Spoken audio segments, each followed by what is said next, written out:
Organic Climbing is the official sponsor of Sends and Suffers podcast. If you're going to trust your fingers, your toes, your bum to anything, trust Organic Climbing, the original, the OGs, the real G. You can custom make chalk bags, crash pads, almost anything that they sell, you can drip it out to your own. Because sometimes when you go out climbing with a bunch of friends, everybody's stuff looks the same. So shine in your own special way, the way that you are. Go to Organic Climbing, pick up some gear, tell them that Mario sent you from Sends and Suffers, and look as fabulous as you are. Today, my guest is Justin Salas. Justin is based out of Las Vegas, Nevada, originally from Oklahoma, and a good old hard ass just like your host himself. Justin and I have so many different parallels that we connected in this episode, and it's a little bit of a long one. It's about an hour and a half, so I want to give you some heads up. I also want to give you guys a heads up that the first half of this conversation, the first 12 to 13 minutes of it, is completely political. We are talking about the upcoming election. We're talking about the presidential candidates. We're talking about different things. And we are really just sharing our unabashful opinion because we're two human beings that can have a conversation about things that we vastly disagree about, but we care about each other. We want to know more about each other. This I find is so amazing because this led into me understanding so much more about his climbing journey, and then honestly understanding where some of our spiritual lives have intersected. So we're honestly going to talk about the two things my mama never said to do. Don't ever talk about politics and religion because that's how you don't keep friends. Well, I'm going to tell you that ain't true, Mom. I think I just made a closer friend. Enjoy the episode today with Justin. Is just such a fantastic way to inflate the voting count for a particular party, and the way that they're doing it is it's sneaky. It's so subtle, and the Republican Party, I mean, the shit at the border is definitely wild. I will admit, like, as someone who's been down there a lot, like, it's a problem. When you go around and you ask, like, homeless people, do you feel like that you're being taken care of with these shelters? And they'll literally tell you, I just got kicked out of the shelter to make room for illegal immigrants that are coming across the country, or coming across the border illegally. Yeah. And they're being given, like, thousands of dollars for what? And they're being allowed to, if they decide they want to be a transgender individual, that's completely covered by our government. We're spending billions of dollars on people that are here illegally and we're not even helping American citizens that are homeless, like the vets in our world, like people that are coming back from war and they don't know, they have PTSD and a lot of them end up homeless and committing suicide and stuff. They're not being taken care of, but we're taking care of people that are coming across the border, and then we're trying to get them to vote for the person that allowed that to happen. Yeah, I mean, that's also a complicated issue because then you also, the Republican Party is for the last year, has been defunding a lot of different parts of the VA. Both my parents are veterans. And so, like, I go to the Veteran Affairs with them, and I've gone to the Veterans Hospital with them. And you see that they're like, no, we've just been consistently defunded. Yeah. And so that was actually one thing. Like, they actually received the funding boost from this administration. And then in Trump's last administration, he defunded a big portion of Veteran Affairs. And so, now granted, he didn't defund like their doctoring, but he did, I think, the part that ended up, well, it's not like he defunded this part. Like, they had to figure out what had to get chopped. So it was someone else's job to figure out, but they were going to chop something.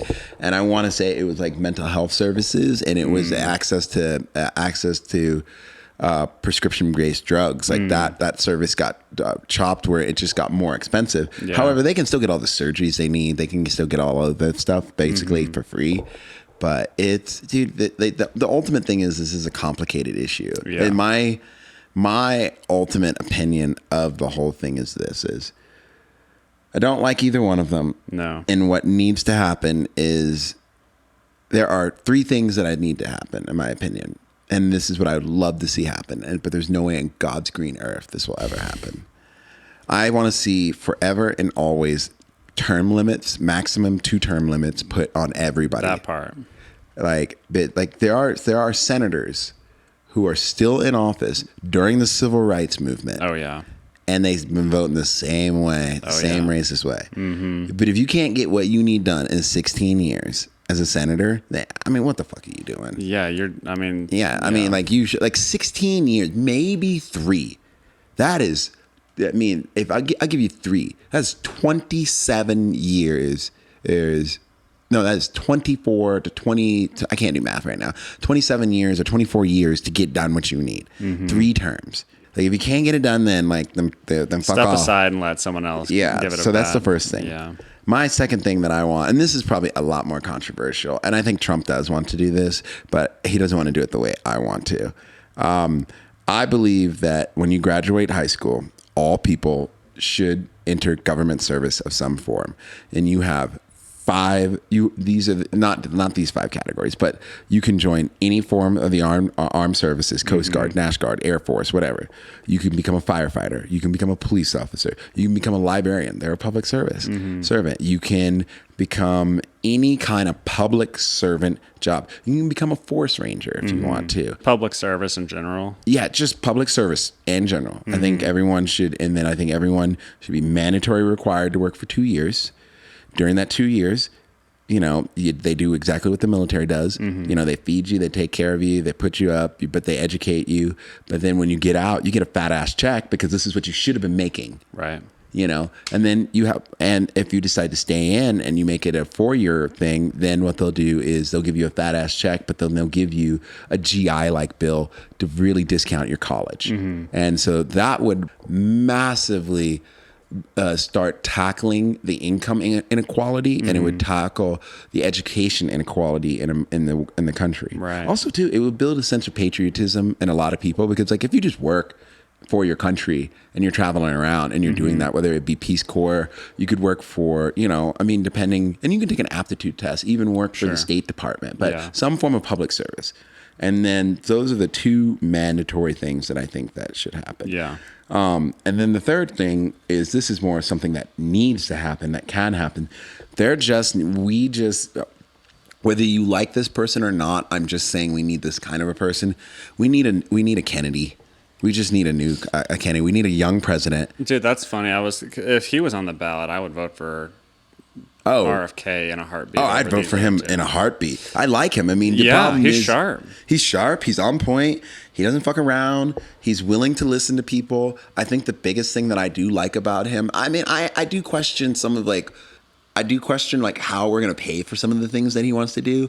But at the same time, it's not because I don't think it can happen. It's just because I don't understand. Like, I don't have enough knowledge of the inner workings. Right. But he's also, I love that he is the person who was like, well, let me explain it to you how the inner workings are going to work and where the money comes from. Biden and Trump cannot answer any of those questions. Right. They don't. Well, yeah, because they're too entrenched in the system. It's like whenever Hillary said, "Oh, Trump needs to show his tax-paying documents because he doesn't ever pay tax," and then he very quickly fired back and said, "I don't pay taxes. You're right, because you guys have written the codes for me to be able to not pay them. And you know what? All of your donors don't pay tax either, and I know all of them." And she was like, "I don't have anything to say to that." It's like they all play the fucking same game. Yeah, no, they do. And that's like the thing is like he's brilliant in that aspect. Like Trump, like he's a good businessman. I don't deny that. We just need someone who's just young and vibrant to get into the office.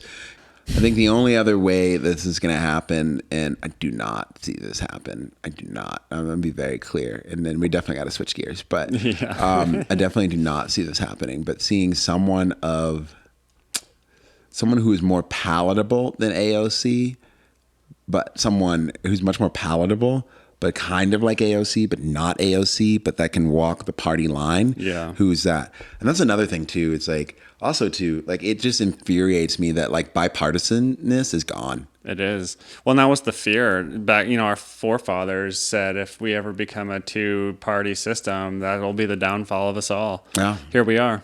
And that's our country's so divided. So I'm just, people have been, I posted something about fight for our country on Instagram, and everyone's losing their minds over it. And people are like, "Are you a Trump supporter?" And I'm like, "No." But how can you deny someone standing up in the face of and saying, "No, I'm still here"? I mean, got to give it to the man. Yeah. And I do believe that what I've seen with as far as like his ability to represent the common folk is pretty strong. But I don't think he's that connected with the common folks. That's the Well, part. no, I mean, you never can be, though. If you're as wealthy as him, just like Biden will never be able to relate with the common No, folk he won't. because he's a politician. But it does infuriate me that people are like, he is a common man. I'm like the man has been a billionaire since birth. Basically. Well, he came from nothing, though. He built his wealth. His father gave him his business. His father was a millionaire and a multi-mogul. He inherited his father's business. Oh, Trump word. has had a silver spoon from the beginning. Gotcha. Like, you can look up his father and look up his father's businesses and his mother. But he inherited his father's real estate holdings and ran that business. Now, he did have to work in his father's business, and he did have to work his way up, but at the same time, he didn't really work. Yeah. Like, I take it back. I can't say he didn't really work. I don't know. But he did inherit his father's business. Right. He did inherit, I want to say it was something like, I don't know, maybe like 30, 40 million worth of real estate holdings. Whoever's listening to this, that someone should say in the comments specifically what that number is. That'd be interesting to know. We should. I'm curious, it'd just be like being able to take away income tax and figure out a new way to bring a good amount of countrywide income to pay off our national deficit. Like, if you can actually take away income tax, I'm all for it because that helps everyone. Like, yeah, I mean, Texas doesn't have income tax, so there's a lot of states that don't have it. The national deficit needs to be. That's a much more complicated thing. I mean, once again, I'm not qualified to speak on that. No, I'm an idiot. I don't know anything. All I know about the national deficit, all I know is it's like it's going up no matter what. But at the same time, we could cut. If we could cut military spending, we could pay it down. But the problem is we pissed off too many people in the world to cut military spending, so we can't not have the biggest. That stick. is the truth. No, like people are like, we cut government military spending. I'm like, we can't afford to. Right. We pissed off too many people. Right. We're like, we cannot not afford to have the world's greatest military power. Yeah. Like, we might not have the numbers, but we've got the guns. Well, yeah. I mean, we've got, what is it, a $900+ billion military budget. That's more than every other country combined. Yes, because we have to. Because we've gotten ourselves into trouble. Well, yeah, for sure. Anyway. So let's switch gears. Yeah, it's fun talking about that stuff just because it's, it's interesting. And I think we just need to be able to be open and hear each other out and this kind of stuff. I agree. People get too frustrated about it and they get butthurt. And everyone's so fucking soft these days. I'm tired of it. Yeah. I feel more called than ever to like actually speak my mind these days because everyone's just like, oh, well, we shouldn't talk about it because it'll hurt my feelings. And I'm like, how are we going to sharpen each other then? Feelings were meant to be hurt. One thing my mom said all the time is you're not responsible for the way that other people feel. Absolutely. And you are not. No. We are not responsible for the way that we make other people feel. They're responsible for the way that they feel based on something that you said. Yeah. Anyway. Agreed. I digress. Mario, it's freaking awesome to run into you out here, dude. Yeah, it's been forever. I am Justin Salas. I'm 31 years old now. It's crazy to even say that. I turned 40 a couple days ago. Dang. You sound great. I can't attest to how you look, but you sound wonderful. I'm trying to keep that Barry Manilow thing. Agave, nectar, and honey in your tea. Does it every time. A lot of water. Fuck yeah. It's hot. A lot of hydration. Dude, can you not feel the heat?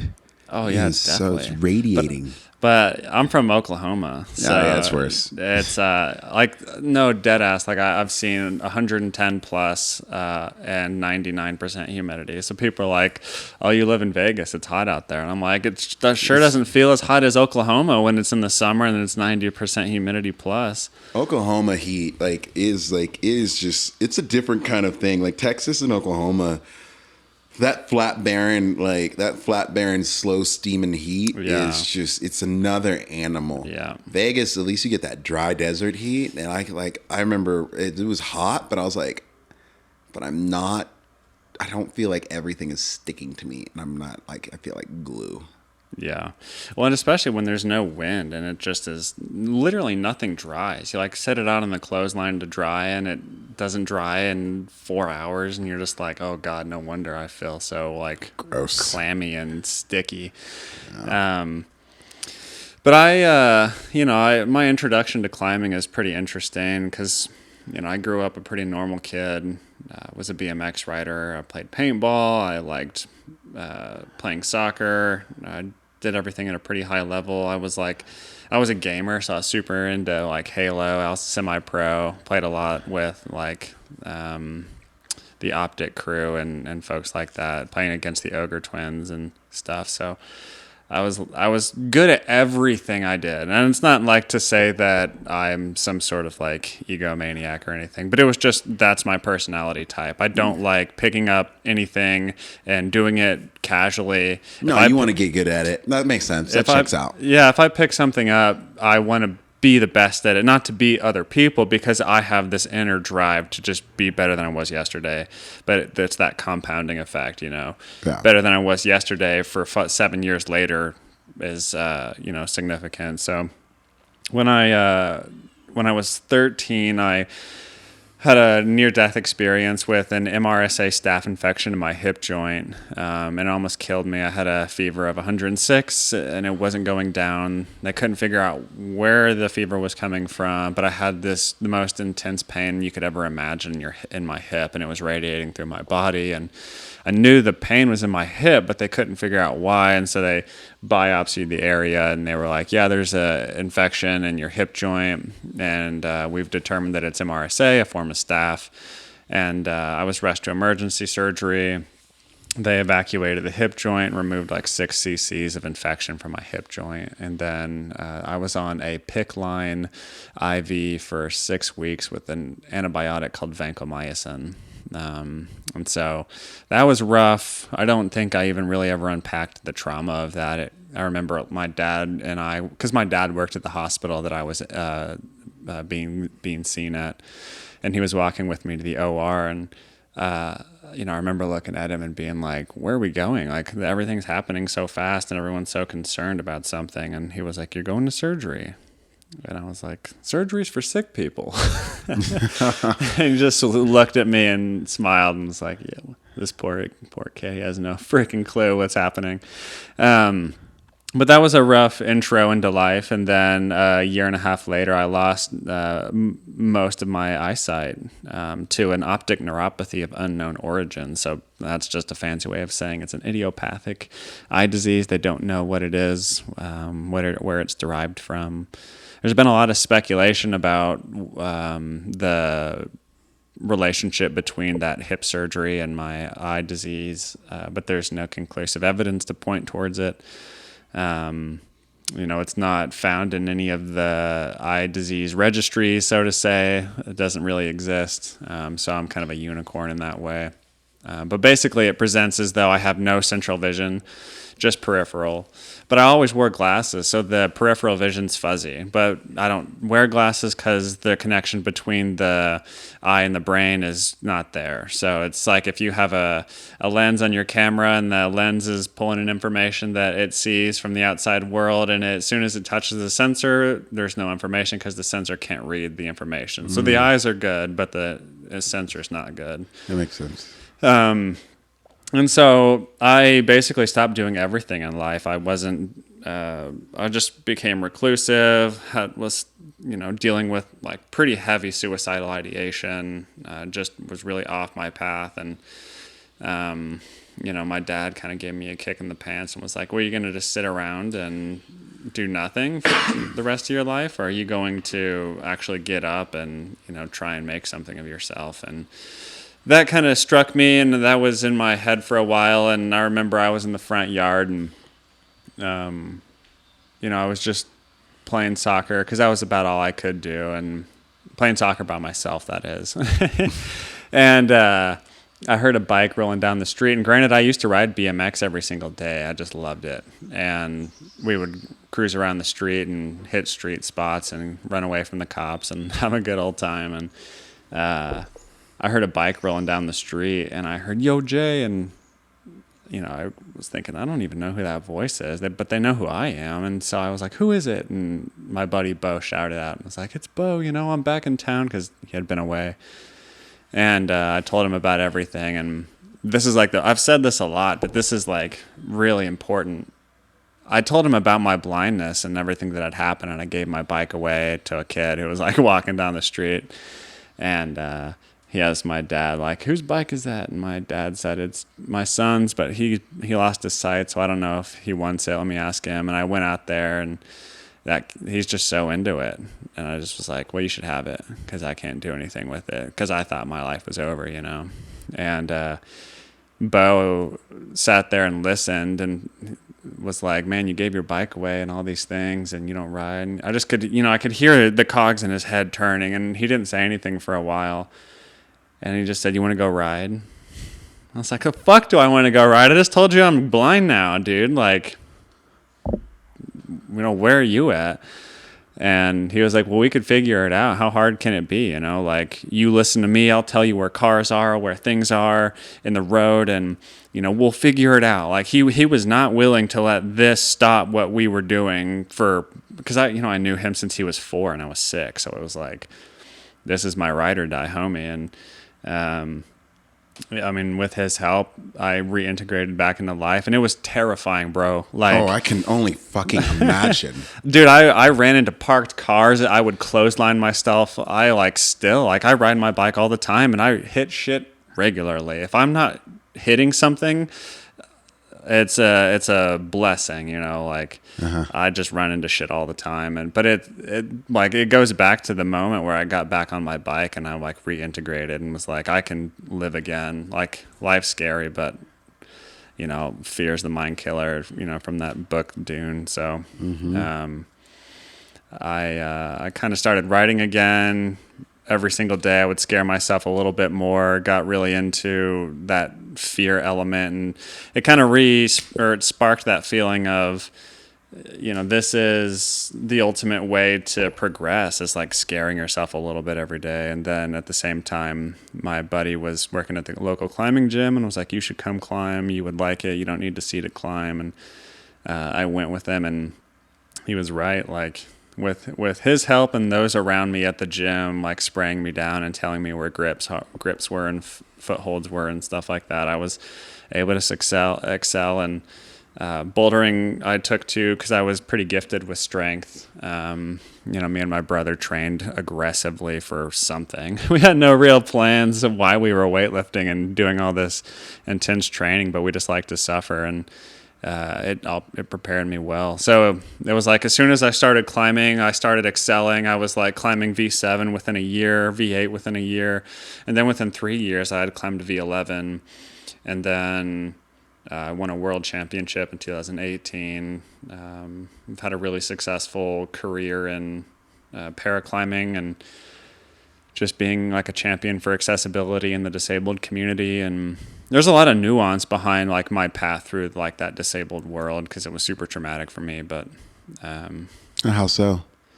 I don't know. It's like, I've got like a lot of mentors in the space now that are either completely blind or that are, visually impaired to some degree. And, I'm still trying to hold on to what vision I have left desperately, because I remember what it's like to see. But like my friend Jennison, he has never remembered he's been blind his whole life. He has no concept of what it was like. So for him, it's like April asked him, would you want to see again? And he was like, or not again, like, would you want to see? And he was like, no, I don't have any reason to. My life's great.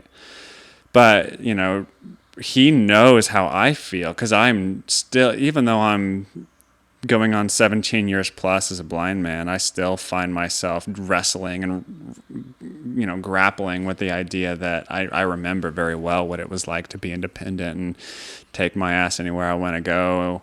I was about to drive, and as a man wanting to provide for a family, like having to ask for help regularly is hard. It's humbling every single day. And I believe that it's made me a better person. I can relate with a lot of people in a lot of different situations, but I don't know. It was like going to the school for the blind for the first time. I wanted to go and finish my because I was a senior in high school when I went to the school for the blind, or just becoming a senior.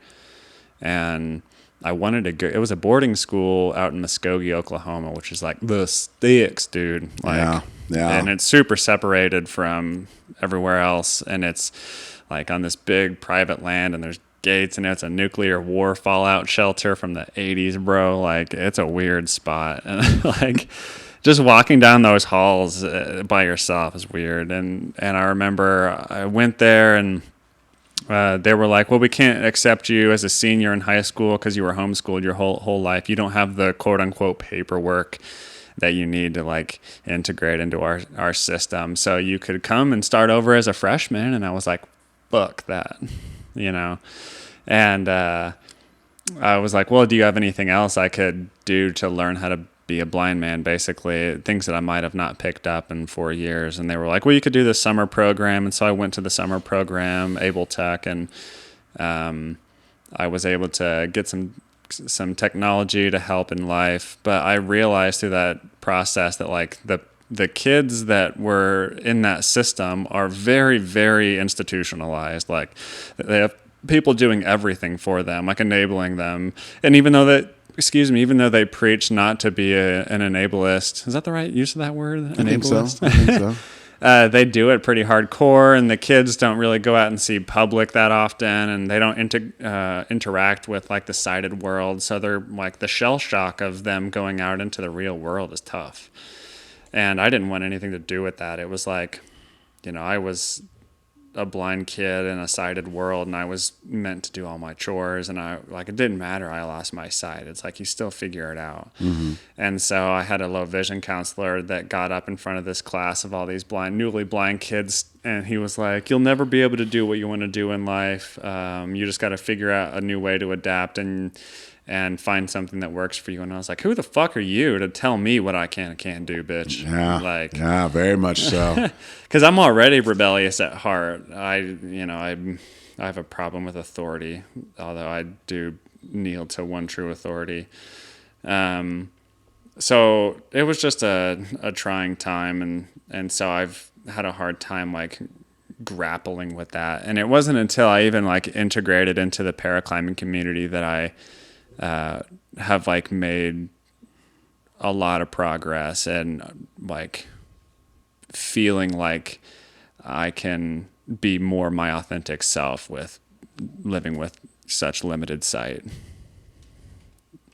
Dude, that's heavy. So, I mean, one, that was probably the most, I'm sure you've said this a lot, but that was the most elegant and beautiful way of a Black story. And dude, it makes me think, so hold on, let me think about how to articulate this with a question.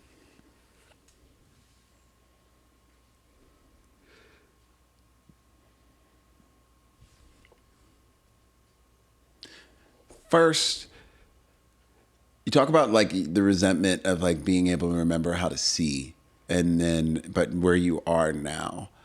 I guess the question is do you, and I feel like this is a fucked up statement, a fucked up question to ask, but I'm also very curious.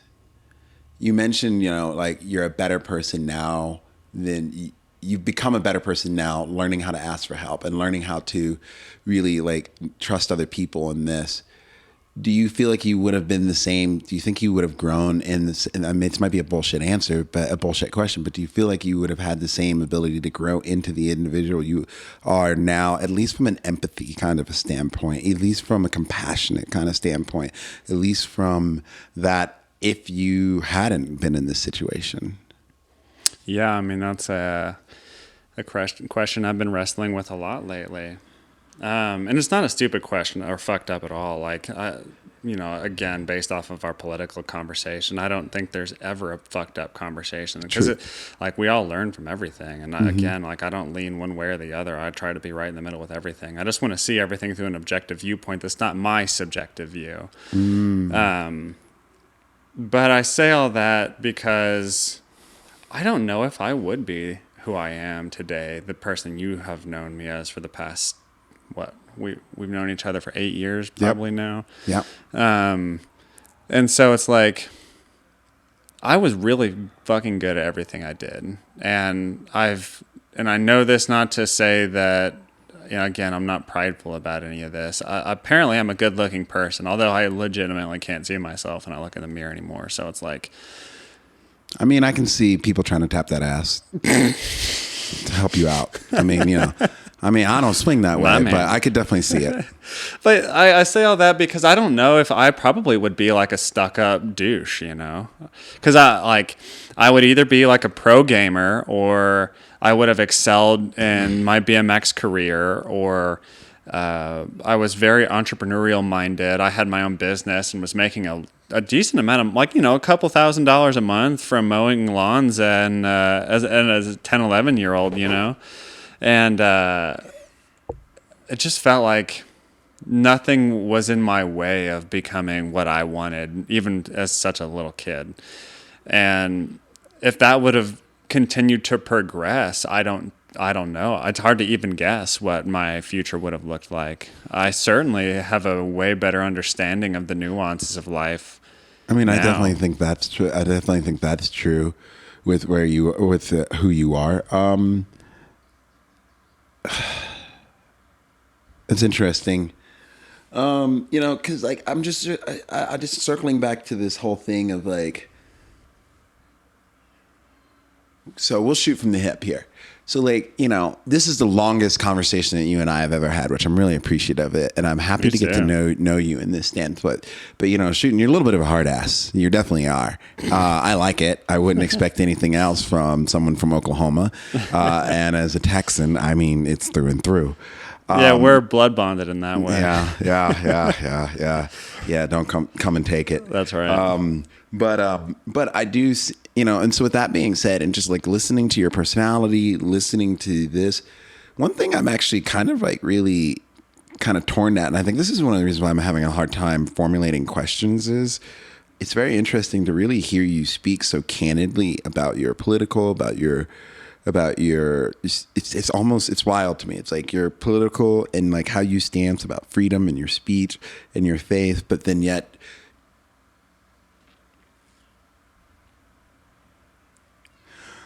you have this unique, almost unwanted but understood and acceptance of compassion that has to be in your life.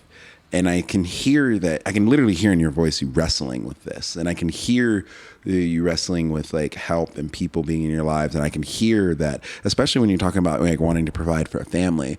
What is the hardest way that you've had to ask for help? What is the hardest way? Because I think, and the reason why I think this is kind of rattling with me, is I instinctually want to help you whenever you need help, but I also understand that you are completely capable on your own. Mm-hmm. And it's one of those things, I think, with quote unquote normies and the disabled community. It's you want to help, but you don't know always how to. Yeah. And I think it's hearing you talk about asking for it. Well, in my mind, I'm well, yes, I understand that it's hard to ask for it, but but in the back of my brain, I'm well, how hard is it? What is the hardest thing? Is it hard because you have to get over your pride and your ego, or is it hard because it's actually physically complicated to work with someone else who doesn't understand your world and doesn't understand how you navigate or you move through life? And I'm kind of going on this ramble because I'm trying to disseminate this in my head. It's tough. So the question is, what's the hardest way you've ever had to be supported? A committed long-term relationship with a powerful woman. My friend, I think that's universal. I think that's very universal.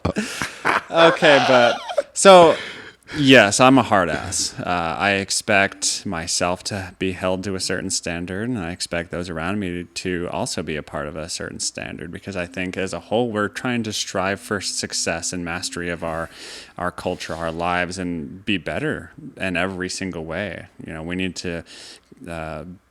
We need to push hard. And that's why I think for me, it's I'm wanting to speak out more and speak my mind, because I'm tired of holding my tongue. I just don't have the ability any longer to watch our I don't want to say America's not great, because America is the shit. Like, there's a reason. It's a lot better living here anywhere else, than a lot of other places. And you hear, like, from people from China, like, oh, they'll ask people that are in China, and China's a superpower. You know, they're cranking hard and a lot of the, like, economic goals that they're doing, and their economy is going to be stronger than ours in the near future. And the one thing that the people will say is, you guys have choice.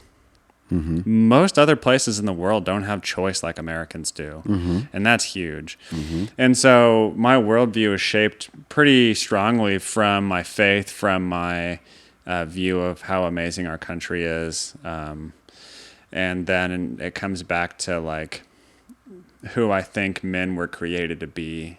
And it's tough because, like, in my relationship, I don't see it as though I'm supposed to be the provider. I give 100% to our relationship, and April gives 100% to our relationship, and it shouldn't be 50-50. That's not how things work.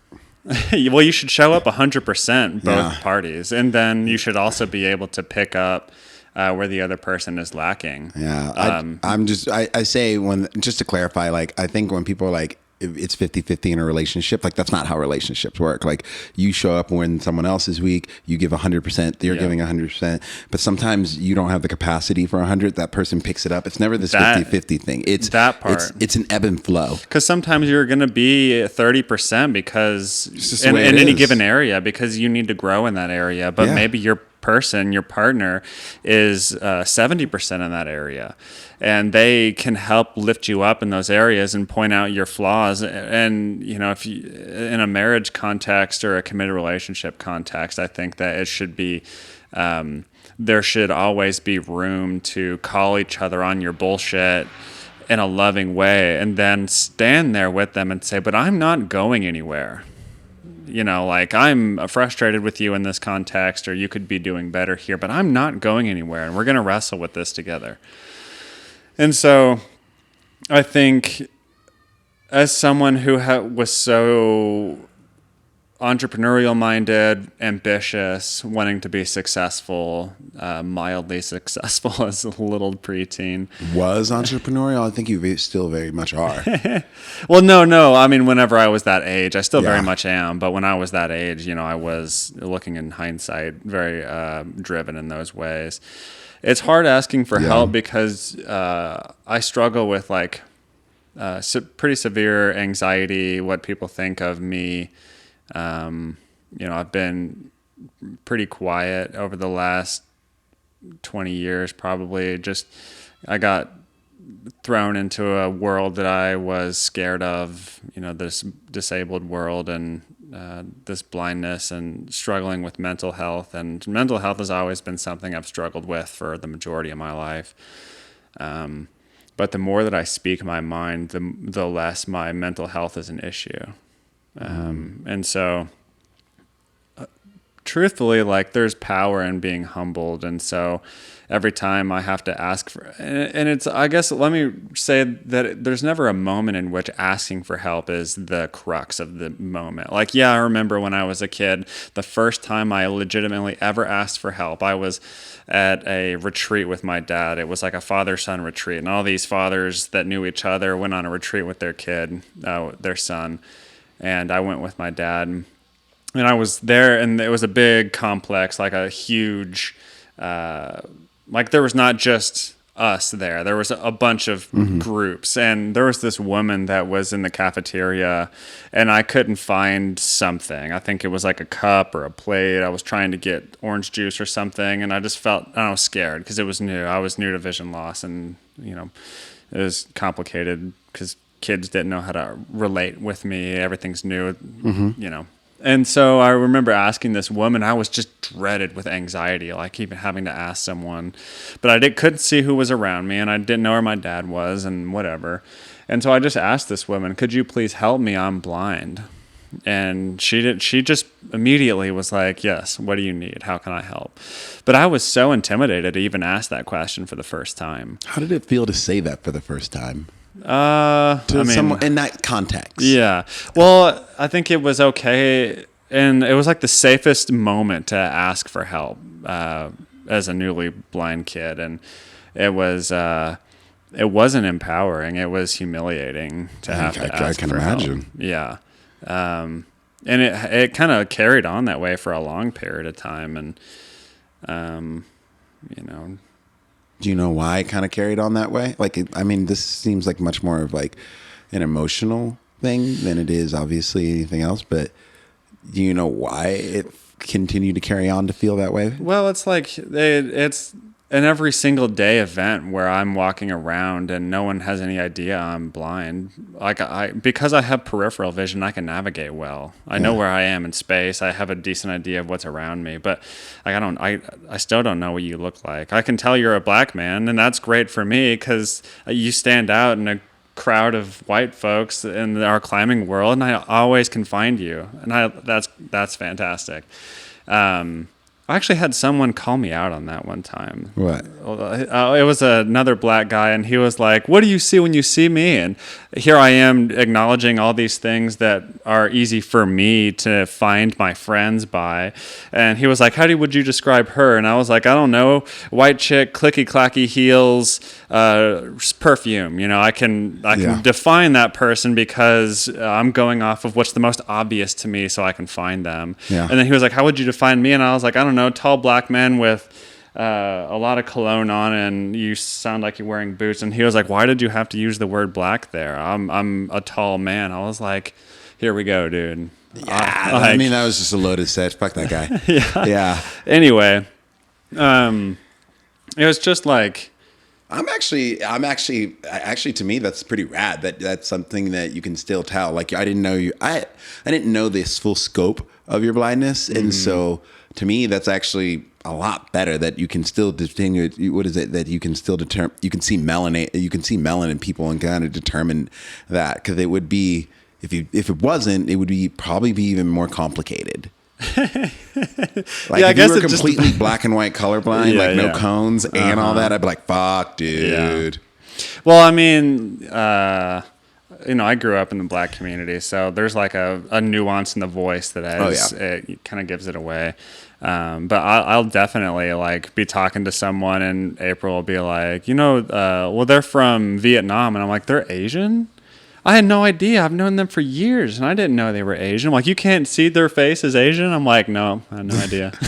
It's just the darker the skin, the easier it is for me. That makes sense. That's about it. That makes sense. But, I say all that because I don't come off as though I'm blind. No. I look well-to-do. I look like I'm confident, and I know where I'm going. It's all a scam, dude. I don't know where I'm going. I literally walk in a direction, and I kind of interact with reality as it's happening to me. So I'm just kind of like walking into the void, climbing into the void, and I am reactionarily interacting with people that come up and talk to me, and I kind of wait for them to, if I can't recognize who it is, usually I'll wait, or I'll just ask, sorry, who is it? But for a while, it was really difficult for me to even ask that question. I didn't want people to perceive me as though I'm like weak or whatever. And I would never ask who it is. And in this like weird social interaction, I would wait for them to say something, and I'd be like, oh, that's so-and-so, because I remember that moment. And so I think there's like a confidence thing that comes with not wanting to ask for help regularly. You just want to be seen as though you're like, I'm on a mission, I'm independent and whatever, and almost like trying to hide my blindness in a sense. And that comes back to the School for the Blind, not wanting to be seen as though I'm a part of like. No, that's because like I relate a lot to you with that, because I grew up in special education all my life, and I remember, I'll never forget. I do not remember this teacher's name, but I can see his face in my head. But I remember he was like, Mario, and by no means, I'm going to be very clear. This is your career path. This is what you're doing, and you love it, and it's great. It was just not for me. So I was offended by this. Sure. But I remember sitting in special needs class, and this is before they truly understood special needs, like dyslexia and that. So I was in a class with special needs. Like they just lumped all of us together, whether blind, whether handicapped, whether mental impairment. It doesn't matter what it was. You were just all lumped together in one class. And I'll never forget, this teacher was like, well, Mario, you know, he's like, well, maybe you can just like get a job at Walmart and just like, you know, I think the best you should ever hope for is like become like a manager at Walmart. They make a lot of money. And I remember looking at him and I was like, excuse me? And I was just like, why would that be the best that I ever hope for? And he was like, well, you know, I mean, like, just what's probably going to be, that's going to be kind of the opportunity that's going to be coming your way. Yeah. And I was like, I just remember sitting there, and I just remember, I don't even think I did the rest of my schoolwork the rest of the day. I think I just sat in all my classes and just kind of zoned it out. And I just remember just rattling my brain on that concept. And I was like, is this really like what is supposed to be like the pinnacle for me? Is this supposed to be like, is this what it is? Is this what people perceive? And it was one of those moments that just catapulted me into like, of this, I'm going to do whatever I want to do. I'm going to figure out how to do it. And so I relate to that comment a lot, and I can understand how much of a fire and how utterly infuriating that statement was to you, because I remember the statement to me, and I was just looking at this person. I'm like, you have no idea who I am, what I am, where I'm from. And to just simply state this, you know, and this was in like junior year of high school. A really impressionable time period. Yeah. I was infuriated. Yeah. I would like to kind of pivot actually a little bit. I'd be curious to know, like, I did not know you were a man of faith. I had honestly no idea of that. It's not obviously something, you know, I lead with, or people lead with right away. But how has that been? How did that come to be? Have you always been that way? And also, I mean, I guess really, like, how do you navigate that in the climbing world? I'm not saying the climbing world is agnostic. I mean, we just basically had, you know, Climbers for Christ out here. Yeah. There are Fellowship of Christian Athletes at Rock Climb. I mean, they're like, Christians are in the space. Like, it's not this taboo thing. Yeah. And also too, I think most climbers in general don't care what you believe in. They care. Well, that's the best part. Like, they just don't. No one seems to really care. Like, well, No, unless you express your political that's ideology, then that changes things. Yeah, I mean, religion and politics, one will always set someone off. But I will say you are right. I think in the climbing community, no one really. I think the only reason why politics is a big issue is people are so scared of which party is going to limit Land access to climbing. And that is why, like, it is such a polarized topic. But as far as, like, people don't care who you love. In the climbing community, I can generally say I've always been, now, obviously there are a couple very bad apples here and there, but those are far and few between. Right. But for the most part, right, generally, no one cares who you supportive. love, who you believe, or that. All they want to know is, will you give them a belay, and can we just talk about this climb, and can we just talk about your life, and just kind of hang out at the crag, and shoot the shit. Yeah, it's a good question, and a good statement. I think that's one of the reasons why we love the community so much, because we have the ability to be vulnerable with those around us, because we're literally keeping each other alive. You know, like that's that's a big component. Yes. Yeah, so I grew up in the church, very much a part of the Christian culture, homeschooled, church planting, ministry, not offshore ministry. I never went on mission or whatever. I always had a problem with that. I'm like, there's literally people dying in my neighborhood. Like, I literally watched the ops roll up and shoot people in front of me. You and I can get on a whole nother thing. Sidebar, like, I moved to Texas because I went to seminary. And no way. Yeah. But you and I, we can get in a whole nother conversation on that. I have a very, very, very, very, very, very strong opinion on, let's say, church resources and what can be done at home and in our backyard. And but like I digress. That's a conversation for another time. Yeah. So yeah, but just to keep it surface level, like I saw a need in my community, and I was very zealous. My faith really lifted me up through my, early to mid, late teens, early 20s, trying to, wrestle with vision loss and how I see the world, both now in a broken context as well as my own sinful broken context. And my faith really allowed me to grow in a more dynamic way than I think I would have otherwise. So I started thinking that like this vision loss thing is like scales being put over my eyes. And I remember, dog, like I struggled with pornography as a kid, like a lot of us do. And I broke a computer. Actually, I like corrupted it basically with a bunch of, horrible viruses and a bunch of shit. And it was my school computer. And dude, I remember I didn't use that computer for such a long time. And when I realized I couldn't, it was like bricked up basically. I couldn't do anything. I like hid it away. And my mom finally was like, well, we need your computer to do this because we're introducing a new curriculum and I got to install it. And I was like, no, you mustn't see this computer ever again. And, I had to break the news, and I remember thinking, God took my eyesight away because I was watching pornography, it was such a ridiculous concept. But as a kid, that's probably a pretty traumatic moment. Well, yeah, especially I can imagine that. When you have like quote unquote church leaders coming to your house and praying for you to be healed, and you're not being healed. And one of them was like, "Oh, you're not being healed because your faith is not strong enough." That's fucked. Oh, dude. Talk about like righteous indignation. Like, who the fuck are you to tell me where my heart is? Like, you have no idea.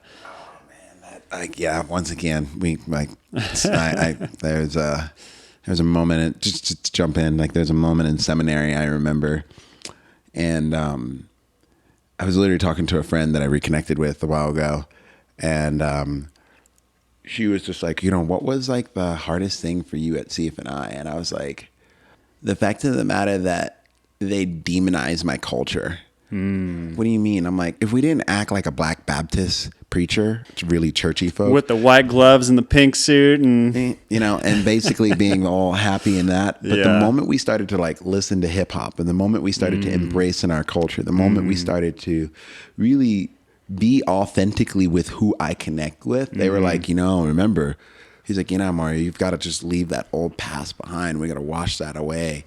And so we're going to wash you away of your blackness, basically, is what he's trying to say. Yeah. And I just remember I was like, you can walk around and no one knows where you're from. Yeah. Or no one knows what community, or no one knows what community you're associated with. It's like another time, and mind you, I love this man. This man is a very good person in my life, who I'm about to say. His heart. But my old pastor. Yeah. There was two of them in my life. And I won't say his name because I don't want him to be offended or hurt by this. But he did say something to me that I'll never forget. I was standing next to Emily, the woman who was like my spiritual mom. We were standing in youth group right out in front of the front doors. I remember church had just gotten over. Youth practice had just gotten over. And we're standing there, and I can see like the lights are on, people are praising and worshiping, blah, blah, blah. And I'm sitting there and I'm just like wrestling with this thing. And it's just like, I was just the only black kid for a long time in the church youth group. And the youth group was like, well, I wasn't the only one, but it was one of like maybe, for a while I was, but then I was one of like maybe 4 or 5 and out of a youth group of like 100 or 200 kids. Yeah. And I remember he just said the most, it was the most asinine thing. And my spiritual mom knew I was pissed right away when he said it. And he was like, well, Mario, he's like, you don't, and I just remember telling him, I was like, I just don't connect as well. Like, the kids like me when I'm being funny and serious, if I'm super zealous or that, but like, I'm the only black kid here. That I just don't connect with me. And he was like, Yeah. well, you know, I'm Jewish and not everybody connects with me. And I looked at him, I'm like, the fact of the matter that you had to explain that to me and acknowledge that to me was like, you just don't like you don't understand Yeah. point blank. Like you get to say that. I don't get to say that. And Emily, she is, I don't remember her ethnicity back then. I think she's of Madeline Brown. And I remember she just looked at my face and just saw that I was infuriated. Just smoke coming out of your ears. Oh yeah, and he had no idea, and he was just like, you know, I just want to let you know that you're not alone in that. And I was like, okay. And then she just pulled me aside, and she was like, he doesn't understand. Yeah. I was like, no one even knows that. Yeah. Who would ever know? Right. Blonde hair, blue eyes, you know. And I just was so freaking mad. Yeah. I don't know, man. It's just like, so when you say something like that, like it's just one of those things that it just, It's them rough. saying that, like, Yeah. you know, your faith is not strong enough. I'm just like, this is some indignant. No, it's yeah. That's where the fallible man gets involved and says some shit that shouldn't say, but they're ignorant to such an extreme degree that they're grasping for straws and trying to qualify their worldview with something that doesn't even remotely qualify them to speak on something, but here they are still trying to grasp for something. Oh, I'm this, and I can relate to you in that way. It's like, no, bro. No. You can't. Just say that I don't understand. Can you help me understand? Yeah. No. But I say all that because I don't think that this was basically where the downward slide began. So after that church ultimately ended up disassembling that me and my family went to. And we started we just started doing our own ministry. So we started doing stuff with the Dream Center in North Tulsa, and we started going to this barber shop that's like, so Lim Taylor, his son Ramon, there was Pookie and Debo. Those were like the barber, not Lim Taylor, but like Ramon, Pookie, and Debo were the barbers. They were like. One of them was an ex-Marine who was a felon. One of them was a neighborhood crip, and one of them had just gotten out of prison. And we would go there every Wednesday with the dean of student body from ORU and the police chaplain, and we would invite people to come, and we would sit with leaders of the community, like gang members and all these things. And the barber shop was like literally right in like a blood, like a Piru neighborhood, and there's just gang members coming in and out all the time, and we'd ask them about their lives, and we would just learn about the culture and the community. And we were like, well, what's the best way to like help? Because we didn't know how to plug in, and we were just trying to figure out how to plug in. It was just me and my mom. And they were like, well, it's the kids. You really need to like help the kids, because like even like these OG gang members would say it's the kids, it's the youth, you know, like help them, like we're lost basically, fuck us is what they were trying to say. And so we kind of used that as a moment to start doing these like barbershop cutoffs. So we would, every summer before school started, we would get Cut Me Up Barbershop, or we would meet and we would get a couple other barbershops in the community together, and everybody would come and people would donate school supplies and food, and all the kids would get a fresh fade and all these things. And the turnout was always huge, hundreds of kids.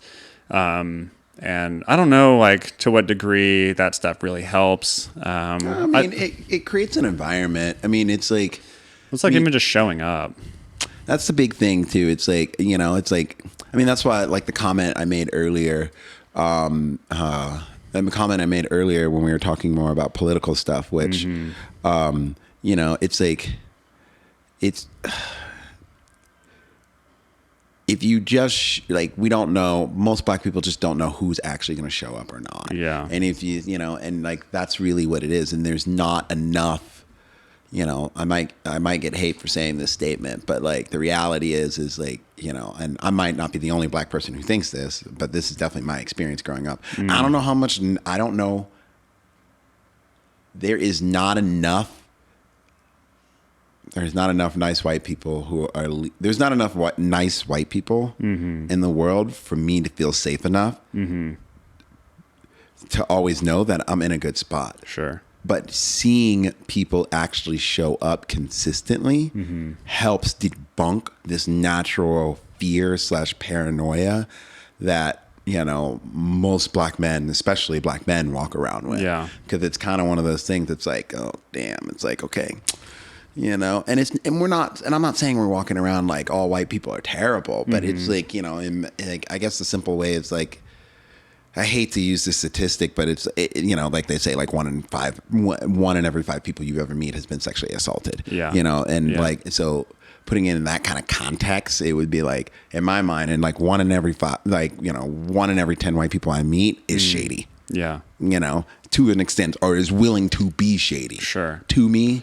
and not to their own. And then within that 1 in 10, there is at least 2 who would not put their skin in the game for me as an individual, as a person. Yeah. They would not stick up. They would not put their own skin in the game for that. And I'm not saying all black people would do the same, but we are, as a culture, taught to, like, you know, if you can look out for your own, make sure you do. Right. And it's even here in this festival. It's like, you know, like we joke about it, but like every person of color here, there is the look that we've all shared since we've been here. It's kind of like, oh, this is the, okay, we acknowledge this is it's going down look. Like, no, don't ask questions, don't even think. We all pack up, we leave. Yeah. Like, we just leave. And it's like, it's universal thought. And that's sad that still exists, even in what I would perceive through my lens as a safe place. And it is. We know that. But the problem is this is a safe place, and we know that. And that's why we let a huge portion of our guard down. But on the flip side of it is can you guarantee me every single person at that place is willing to police their own people? You know, are you willing to, like Kat will hold me accountable. You know, Genevieve will hold me accountable. All of them will walk up to me and hold me accountable. I cannot say that I know everybody there. I think everybody at this climbing community, and I truly believe everybody at this festival would hold each other accountable. But the moment I walk outside of that in this town, oh, I do not believe so. Sure. And the reality is the rest of everybody else at this festival doesn't have to think about that. Yeah. They don't have to think about someone holding them accountable. They don't have to think about someone outside in this town or in this city or anywhere, like really walking around. I mean, don't get me wrong, there are bad apples everywhere. I'm not saying like they get to walk around scot-free and the world is fucking daisies. I'm not saying that. But for the most part, you get to live, you do have the ability to live that existence and that live in that kind of blissed oblivion. Without like a certain edge. Yeah, without an edge. Without an edge, you can walk around. But like every once in a while, it's like, you know, but definitely for real, it's like, you know, it's like, yeah, it's like an unspoken thing. Like I could text Genevieve like a phrase, and we probably never even talked about it. But if I said it, she would be like, "Okay, I know what to do." Yeah, you know. I mean, that's cool, the community though. But that was like why I fell in love with like that community, because you know, here I am, kind of an outsider in a lot of sense. Like, yeah, I'm not far from like the Dream Center from my house, and I'm like in gang community. Like one of my best friends, or not best friends, like a childhood friend, you know, and you're pretty tight as a kid. Like he grew up in several years. He showed up again, and I'm like, "What's up, Gilberto?" And he was like a completely different person. Like legit, dude had tattoos, teardrops on his cheek, and I was just like, I didn't really realize it was like that. But I guess, you know, in a lot of contexts, like I was blissfully ignorant, and so doing these like outreach things really helped mold my like community focused approach and like really caring for people. And I mentored these 2 kids out of a elementary school called Sam Houston. It doesn't exist anymore, but it was like in it was near Turley, and Turley's like like Compton for Tulsa, basically. Okay. Yeah, I've never heard of it. It's a rough spot. And one of the kids' name was Isaiah, and this other kid's name was James, and James was troubled.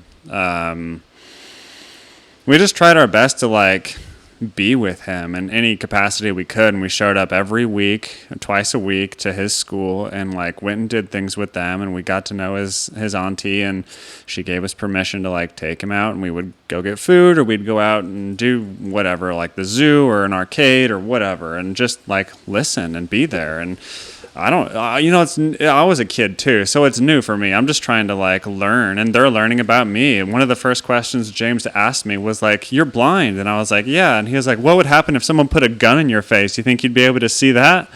And I was like, "I don't think I would, James." And we took him to an Incredible Pizza once, and the first thing he did was go to like a hunting game, and he was holding the thing like this, like over his head. And I guess if no one's able to like understand what that is, it's like the classic gangster holding the gun sideways kind of thing. Is not real. It's not real, but for him, this is who he looks up to. This is like what that is like, and he. Unfortunately, the school closed, and we stayed in touch with them to a certain degree, but the relationship became more and more distant. And then I saw in the news that James, I'm not going to say his last name, but he was wanted for double homicide in a drive-by. Oh, wow. That's and heavy. He was younger than 13.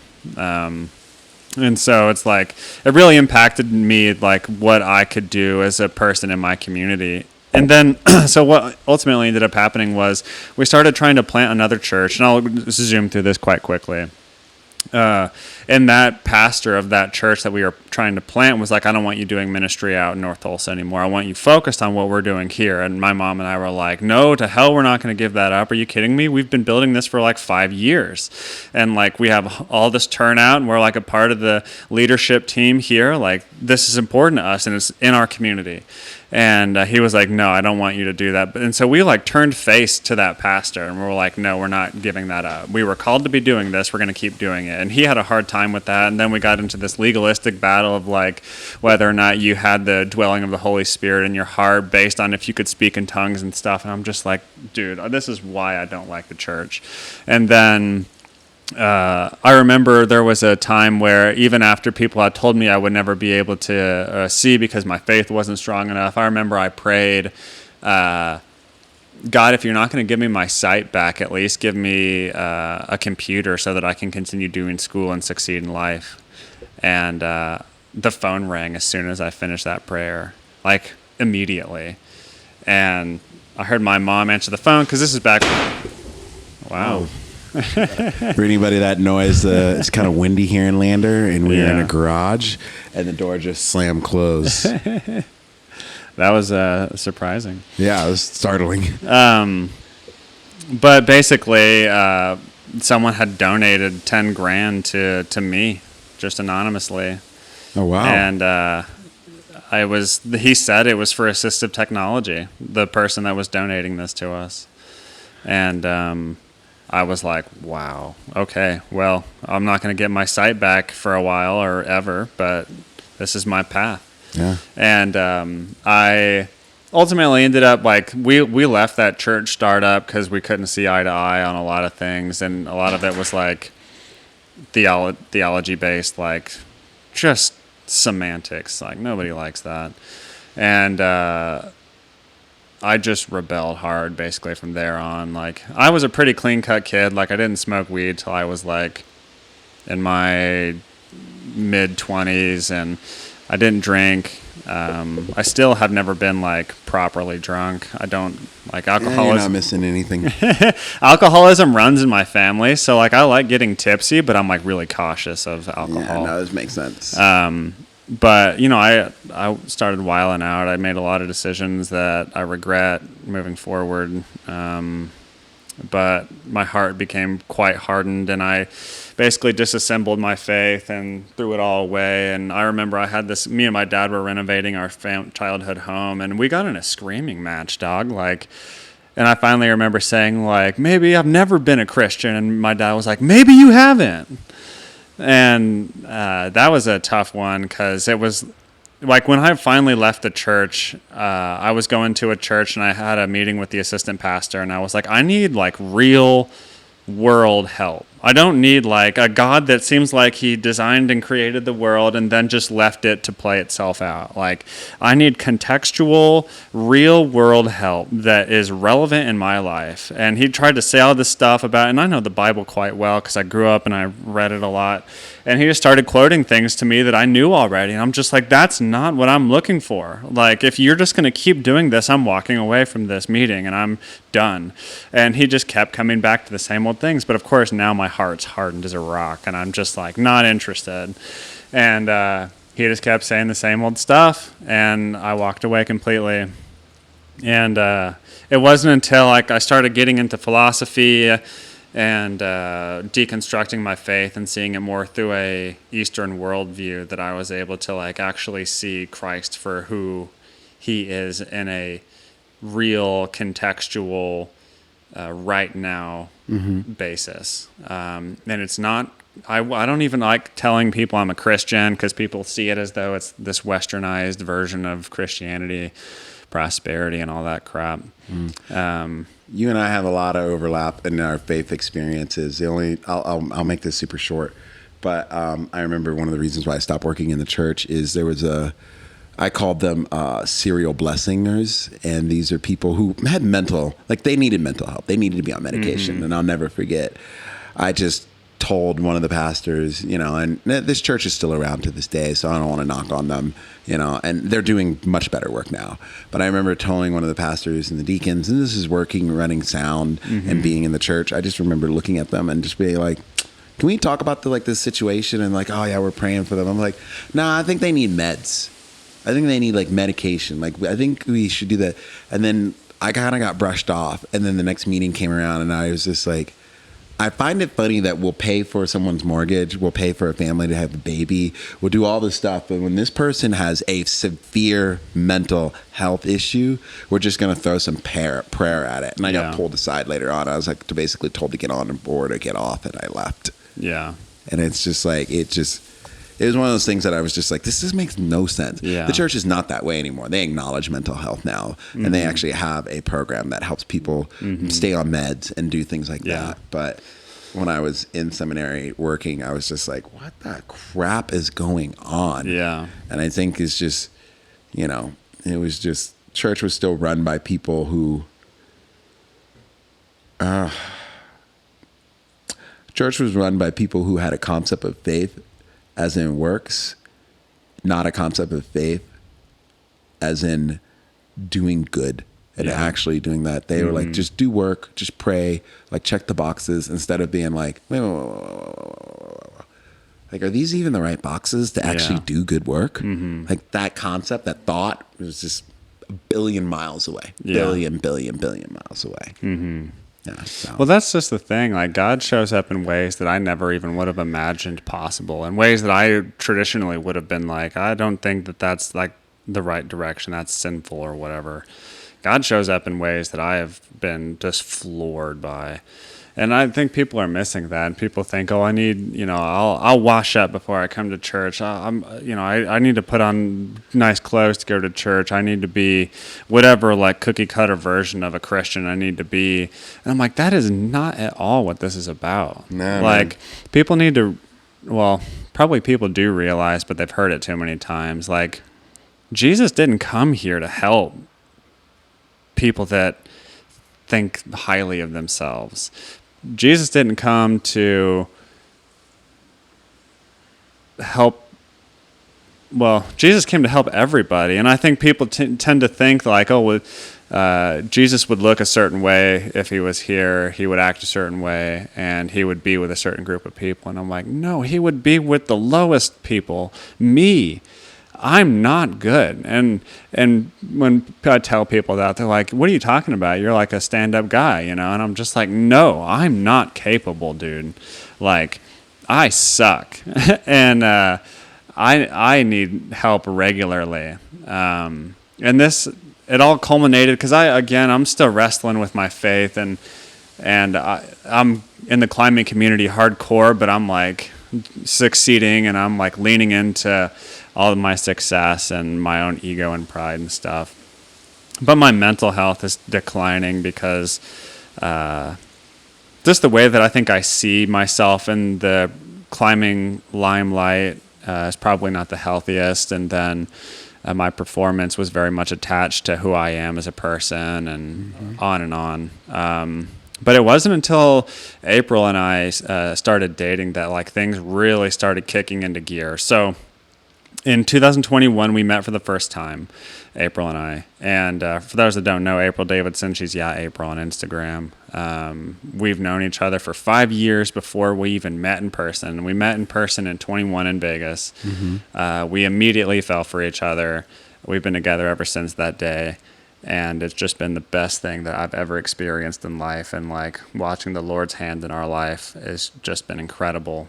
And I remember I was splitting my time between Vegas and Tulsa, and I was met with an ultimatum from my roommate in Tulsa, Matt. You know Matt Frederick, Yep. one of my absolute best friend. And he was like, well, Rachel, his now wife, and I are moving to Colorado. Either you come back to Oklahoma and move with us to Colorado because we could use you as a roommate, or you come and get your shit and move out and figure out your stuff. And I was like, okay, well, let me think about it and pray on it. I had 2 weeks to decide. And at one point, I felt this like overwhelming sense to move with them to Colorado. And I was like, no.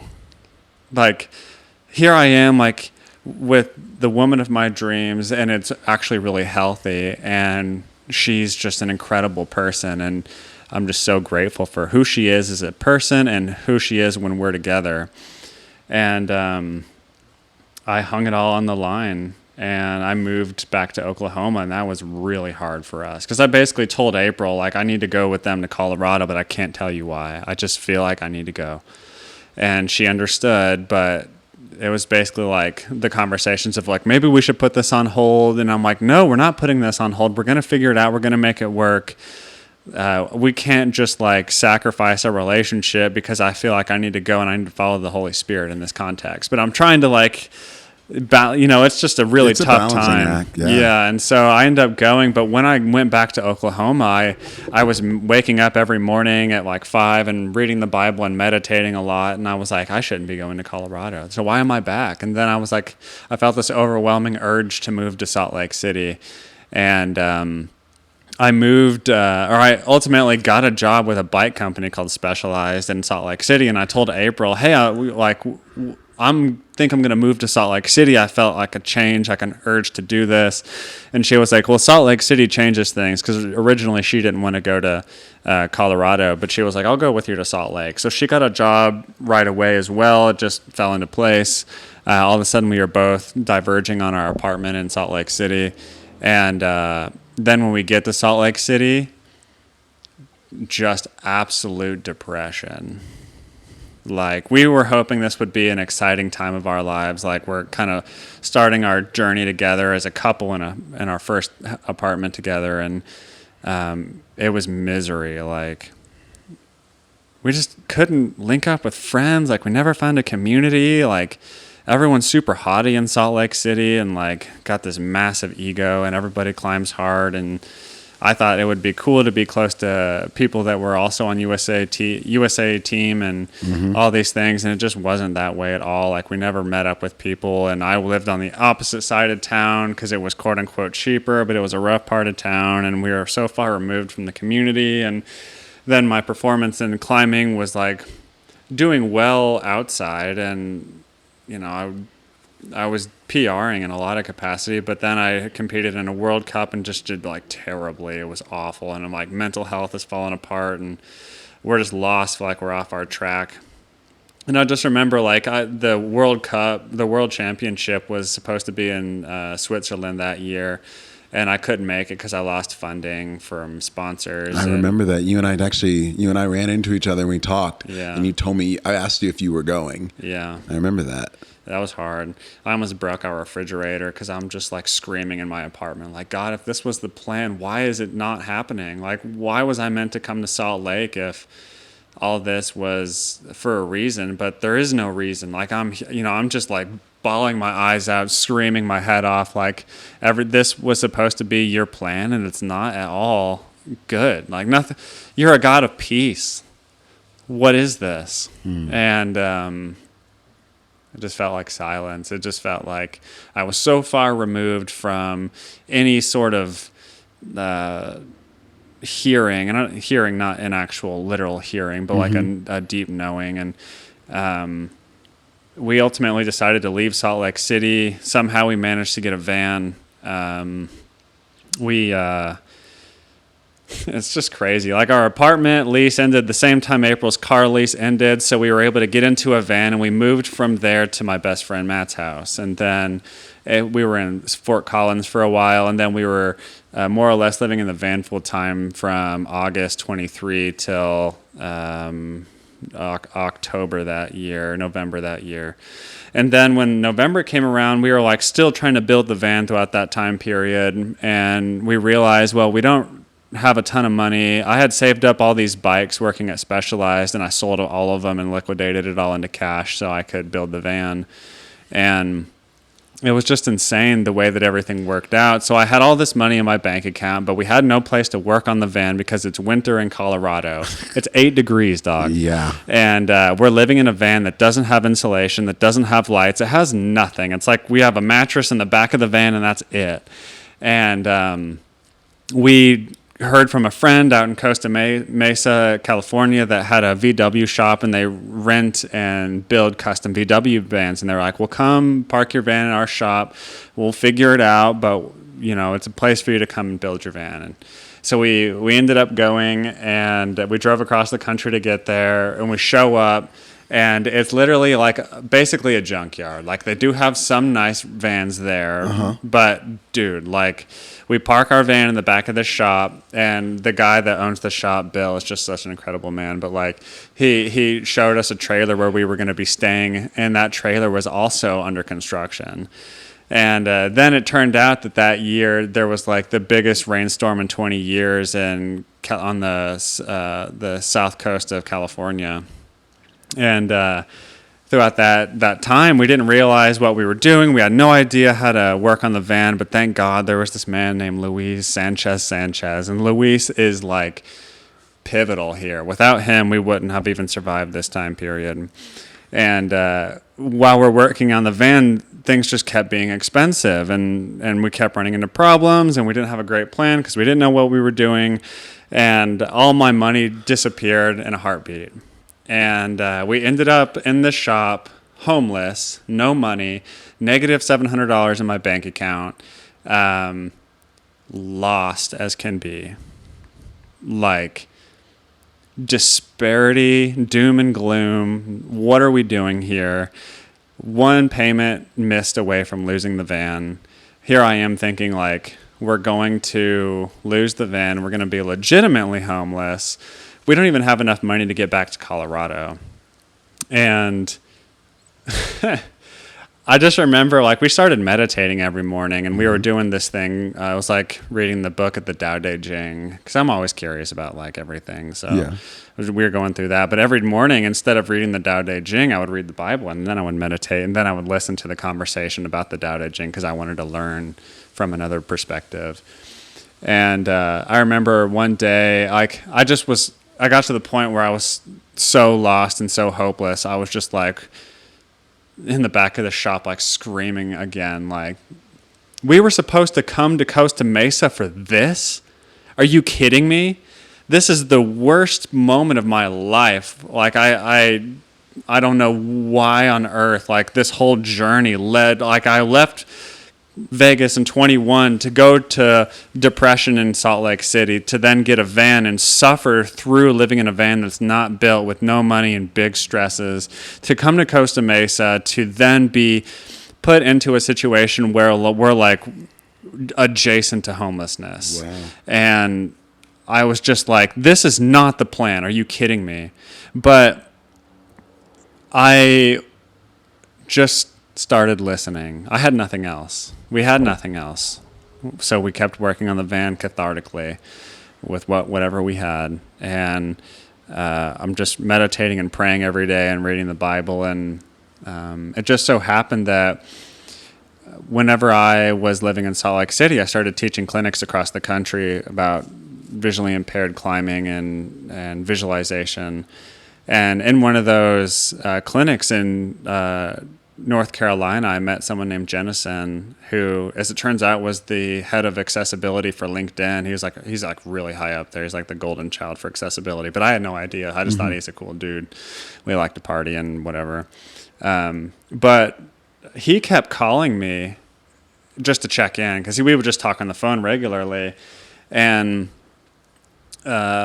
he came out to see us, and we got dinner, and I told him everything that I just told you. And he was like, well, let me just see what I can do about like figuring out, a direction for you. If you want to work in accessibility, then, I can figure out something, maybe. It's hard to say. And I was like, okay, but I didn't hear from him for like a week or so. And then I found myself meditating one morning, and all of a sudden, like, I was sitting in the presence of God in a way that I had never experienced before in my whole life. And it was so real. And every fear I had about, whether we were going to lose the van or like becoming homeless and having to start over in Costa Mesa. And at this point, I hadn't climbed literally at all in 2 months.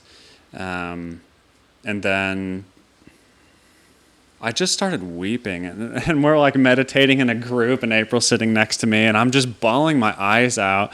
And we finished the session with everybody meditating, and they were like, "Are you okay?" And I was like, "I'm better than I've ever been in my whole life." And they were like, "What happened?" And I was just like, I was there, sitting in the presence of God, and no one really understood what I was talking about, because, of course, their worldview is not mine, and I'm living the real thing. And later that week, Jennison calls me, and he was like, hey, I have something for you. You should expect a call from my buddy Jason. And sure enough, like later I got a call from this guy, and he was like, hey, I'm starting I have an accessibility company. I'm looking for an accounts manager. And that's when I met my now boss, and he drove from Iowa to meet us in Costa Mesa and helped us out financially to finish the van to a degree, get us into a home in Vegas. And all of a sudden it like rang so true with me that like I made a decision to follow the Holy Spirit's call to do something. Even though I didn't know what it was, I decided to go with it. And even though I've had my world rocked and I've been shaken up and I threw away my faith, and I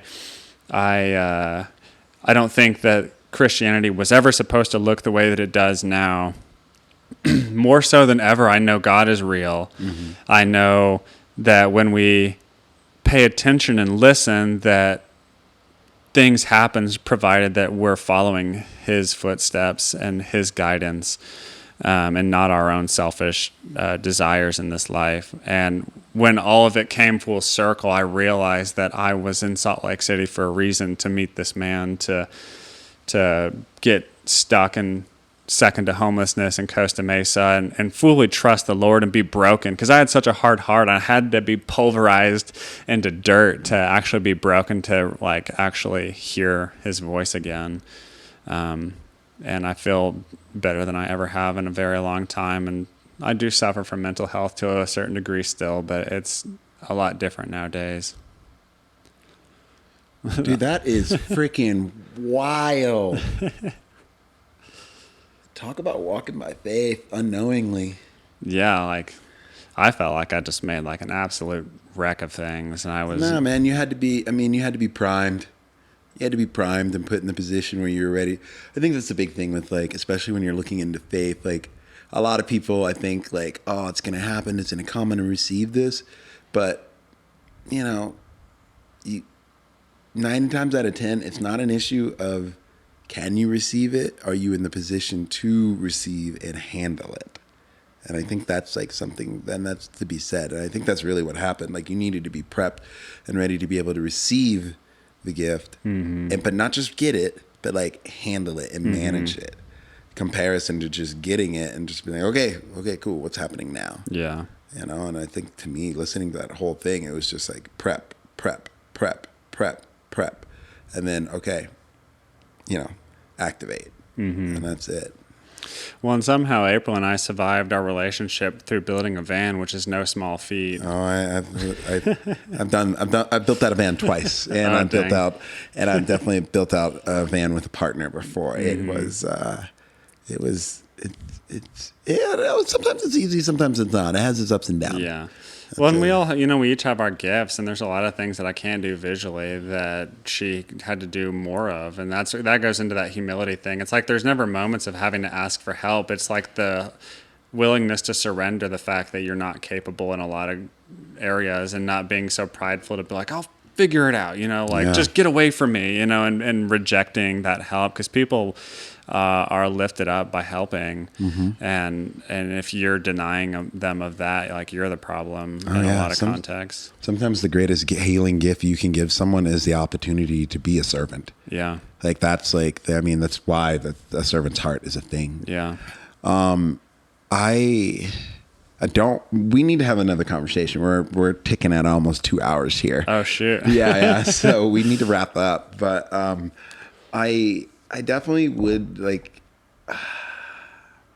let's just end on this note. And then if you're listening to this, I encourage you guys to just reach out to this man and talk to him. And if you have questions or anything, I know you're an open book now, basically. Yeah. Man, I have all this stuff popping in my head now.